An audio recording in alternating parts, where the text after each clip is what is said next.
Hello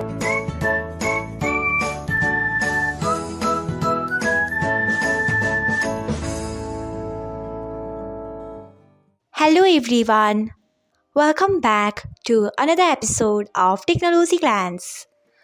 Today, in this video, I'm going to guide you through how you can enable Show Viber status icon on Viber.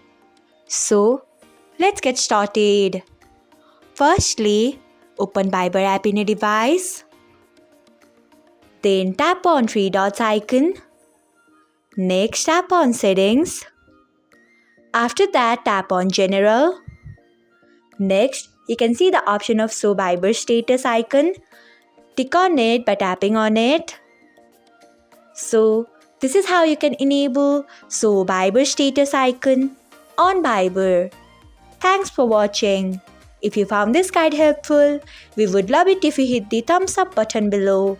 We upload great new tech tutorials like this one every day. So, do not forget to subscribe to our channel and hit the bell icon so that you'll never miss another update.